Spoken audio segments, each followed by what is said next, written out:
Welcome everyone, Costin here with a discussion about the Peleset, Walwetes, in Total War Pharaoh Dynasties, one of the two factions for the Sea Peoples in Pharaoh.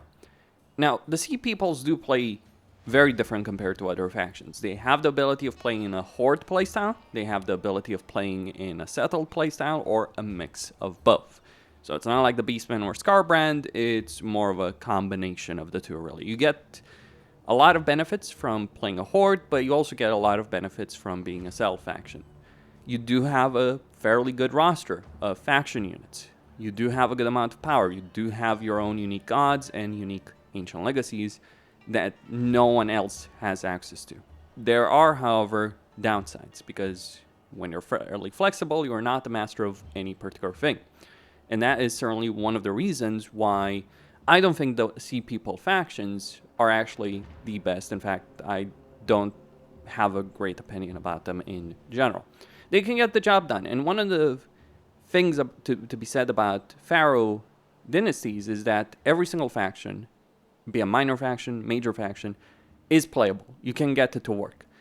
But there are certainly obstacles to getting to work when you're playing a Sea People faction. One of the biggest problems you're actually going to have is that people do despise you. Like, a lot of the factions on the map have a very high level of aversion against you because you are filthy raiders. Some have more than others, to be sure.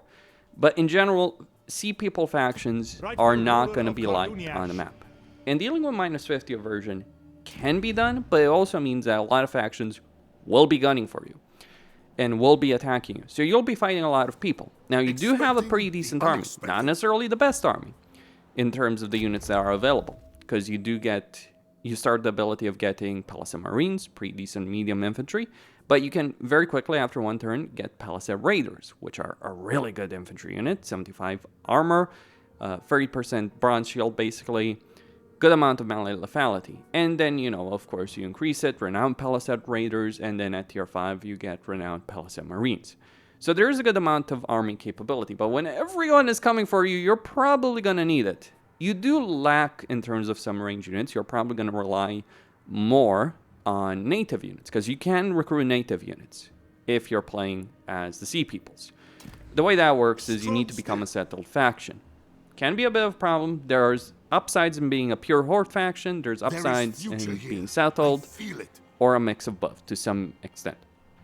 But that is a problem. It's going to limit your diplomacy, it's going to limit your options, you're going to have a slower campaign, and you're going to be constantly hounded throughout the course of a campaign. So this is not the kind of campaign you play when you're looking to establish a major empire. This might be the kind of campaign that you might play with the Sea People invasion campaign customization on, and frustrate the hell out of everyone in a campaign. Can be really, really powerful with the Sea People invasion over there. Though keep in mind, here's the thing to be said about the Sea People invasion. The actual invasion happens many, many turns from the beginning of the campaign, like 100 plus turns or so, when you see the main waves of the invasion coming in. So you gotta be aware of that, what you're dealing with over there. And really, there's only two Sea People faction that start from the very beginning. Yes, you have the Sea Wanderers over here that do control a portion of Egypt, but they're going to be wiped out fairly quickly. You could try and aid them over here to at least get some kind of ally in your struggle. Because, again, a lot of people are going to hate you. With the exception of the Aegean factions, everyone else is going to despise you. That is going to limit your possibilities in diplomacy in a significant fashion. And even if you do get diplomatic deals sorted with other people, becoming someone like Pharaoh or Great King is going to be an issue. Now, the upside are the Horde armies, because they provide various benefits that you can use in combat. So things like getting melee damage, armor piercing melee damage. If we look at the buildings over here for the building browser, you get experience, recruit rank, recruitment slots, XP per turn, bronze income, upkeep charge bonus. All of these kind of things are available. The unique aspect for Walwetes is the fact that he has ox carts. Now, how do I feel about ox carts? They're not particularly great. I mean, in a way, they do fulfill the role that chariots actually did from a historical standpoint, which is not there to charge and flank the enemy. No, transportation for troops on the battlefield. They would mount up on chariots, dismount, and fight. This is something that the ox carts can do because they have the toggle mount ability. That is useful, gives you flexibility, but you're going to be lacking that. You can make it work, of course. You can get cavalry if you go all the way into Babylon. You can get chariots, even in Canaan. So plenty of possibilities over there in that respect. But that kind of hostility is going to be a significant downside you're going to be dealing with. In terms of the commands, you have an unused command that tells your armies to utilize their chariots animals for non-military purposes. Your mounted troops will suffer fatigue and minus 70% morale in battle, but won't have upkeep. For 5 turns, you'll also receive 100 fruit from settled armies or free horde growth from hordes.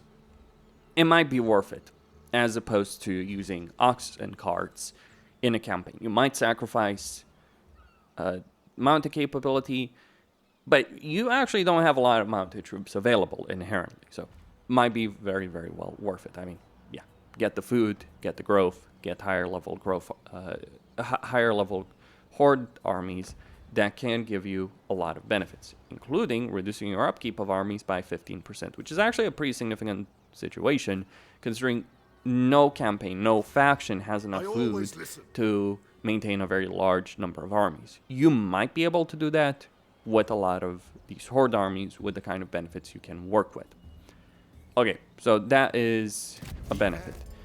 You do gain, you do have a core benefit of gaining regard for conspiring after a successful plot, and you transfer massive amounts of regard into one court member. It isn't, however, that useful because you may not want to interact with the court at all. The reason you may not want to interact with the court is, to begin with, in order to access a court, you're going to need to own at least 3 sacred lands in the particular court you want to go for. You can go for any of them, but you do need those 3 sacred territories. And unlike Iolus, who starts in Hatti, you don't start anywhere close to an empire. So, I mean, Egypt, sure, if you go beat the crap out of Ramesses, but it is going to take you some time to unlock the power of the crown. Isn't necessarily a big problem if you do start with features disabled and it takes time to unlock them, but you do have your own path as the Sea Peoples, specifically the path of the Marauders. I would not go with the path of the Sea People.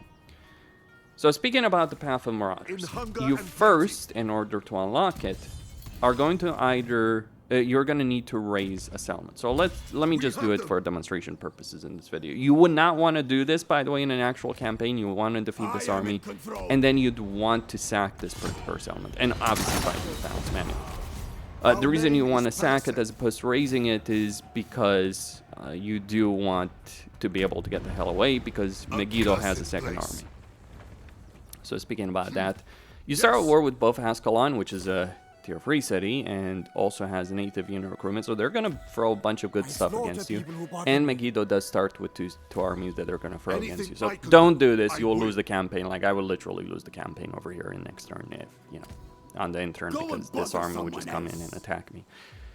But the point is, you do have the path of the Marauders. I would not recommend the path of the Sea People. It's not particularly great. Done a whole video on that. And what you gain from this is domination. So you get the ability of turning the local population against the settlement. One that lowers the morale of enemy. Raise and exterminate, which gives you more income from raising settlements, which is already fairly powerful enough. And then basically Selneshi Seduction. You fight battles, you gain eminence, you use that eminence for these kind of abilities. That is how that works. Now, you can't take settlements inherently. You need to unlock new lands. The research tree is split between hybrid focus, horde focus, and settled focus. So what's on the left is settled focus. What's on the bottom is hybrid focus. What's on the right is horde focus. You get things like being able to adopt the horde encampment with only 25% movement range as opposed to 50% movement range. By the way, inherently you don't gain movement range after raising a settlement, but there is a particular title that you can get Sea Ravager very quickly. That gives you that kind of movement range. By the way, this is the reason you may not want to Braze Yapo to begin, because you're not going to be able to, on turn 1 at the very least, to be able to adopt a Horde army, so you're not going to be able to recruit. That's, by the way, a problem that you're going to have to worry about, because on one hand, your entire economy, at least early on, is reliant on you raising settlements to the ground and then trading those resources with other factions, but you don't have the capability of recruiting units, and you're going to want to recruit a lot of units. Horde armies, settled armies, it doesn't matter, you're going to want to get stuff. You get increased replenishment in enemy territory, and you do have a bunch of useful things over here in terms of research. I'd probably recommend faster research over here. You could go with the court. Which one would I recommend? I don't know. Like, Egypt would probably be the easiest one to conquer. But one of the things I would firmly recommend if you're playing a Sea People campaign, go for Cyprus. The huge amount of bronze that you get, like settled Cyprus specifically, because the huge amount of bronze that you can get from Cyprus is really going to help you throughout the course of a campaign. Even if you're not using it all yourself, you can trade it for food, stone, all that. People ask me, oh, how do I manage when I don't have enough food? Trade other things. Like, don't worry too much about getting a lot of food. You will naturally gain it because a lot of settlements do produce food. But worry about getting other resources, because the AI has a lot of food at their disposal. Trust in me. Obviously, in terms of research, one of the things I've said in many campaigns is getting extra god slots is going to be very, very significant in your campaign. Though it might take some doing, because, like, yeah, that would be 32 turns by default over there. And where is the second one? I'm not seeing that icon. So one's there, probably on the right side over here somewhere. Ah, there we go. So this one would be a bit faster, but you would still need many turns. And you do need to do a bunch of this research to unlock some very basic things. Like, you want to build outposts, you're going to need to unlock this research. You want to occupy settlements and unlock the Path of the Sea People, which I would not recommend going for. You need to do research. So it can certainly be a slower campaign where you're going to be extremely vulnerable, because you're going to have limited armies, you're going to have limited recruitment, you're going to have a limited economy, and everyone freaking hates you. That's a problem. In terms of deities, the Sea Peoples have their own gods, as I mentioned. You start with Kuvava if you're playing the Peleset, and if we look at the Sea People's gods, you got Kuvava, Levs, and Apanu. You can obviously go for the other gods as well if you know, if you want to do so. Right. So over here, with respect, though it is a bit weird. Yeah, that is a bit weird. I guess you do need to occupy the settlement yourself in order to access those gods, or you could just start with the gods unlocked. But in terms of the Sea People gods, they're like, Kuvava is pretty decent. She does reduce enemy movement on land for armies in region. You have no movement penalty while raiding for idols. Now, idols are built in camps. The way you increase favor with the gods, if you're playing one of these factions, is you build an idol and it gives you up to 800 favor with a particular god. So it's very easy to get your gods up, but the gods that you have are, again, just not especially right. The inherent ones you have, at least. But it is very easy to get your gods up to a higher level, so you might want to worship some of the other ones. I mean, Kuvava is decent enough as a starring god, don't get me wrong on that, because she does give you recruitment, movement, reduces movement, no movement penalty, plus for the attrition when besieging, and labor growth for this army from idols. From prayer, which you require tribal outposts, you get XP from battles, reducing morale, and increasing raiding income. For a devoted general, she increases lethality for the entire freaking army, charge bonus, and the stance trail over there. So there is, but that is a higher tier benefit, but as I said, it's not too hard to go for that. Levs gives you happiness, food, reduces construction costs, reduces construction time for tribal outposts only, though, in terms of cost and time. Or actually, I think it might be, no, it would be tribal outposts for both of them. Good amount of happiness, 20% food, not particularly great, though, over there. However, in terms of prayer benefits, which, again, requires tribal outposts to get the prayer benefit, you get resources from sacking, resources from looting and occupying, and raiding income. So you can get a lot of money with lives. Alpano gives you influence for Western Islanders, disables replenishment for enemy armies in region with an idol. If you have it in a Horde army, increases your own replenishment with a prayer, and gives you an additional replenishment and increases attrition damage to enemy force. Those are the kind of benefits. Of course, Iolus has his own thing, but I'm talking here about the Peleset. So those are the kind of benefits you do have with the gods. Of course, you can go for the other gods. One of the principal mechanics of the sea peoples is the war spoil. So the way this works basically is when you raise a settlement, you can gain some benefits from settlements, be it prizes, so things like ancillaries, camp laborers, native warriors, pathfinders, war supplies, all that, or fly out resources. But this depends on how many settlements you do have. If you have 0 settlements, you get the highest benefit. If you have 1 to 3 settlements, you get the second highest benefit. The second highest benefit is generally the one you want to go for, because you do want some settled territories. There's a lot of benefits from that. You could try and play a pure Horde style, but that is going to be very vulnerable, and you're going to be lacking in certain ways in that respect. So just keep that in mind. It does come with its own issues. Just get 3 settlements, go for Cyprus, get all that bronze, and then burn the whole world to the freaking ground. Go pay Egypt a visit. Turn down Ramesses in his own lands. That's something you can do. Can be a tricky campaign. Does have a lot of limitations. The power is there, but you're going to have to work for it, essentially. Like, you're going to have a lot of battles. Your opponents are going to produce more armies than you. You will be fighting many opponents at the same time. Yeah, you don't feel like an invading horde. However, there is a pretty powerful benefit if you are playing the Sea People. However, and that is the Collapse Crisis Prosperity Meter.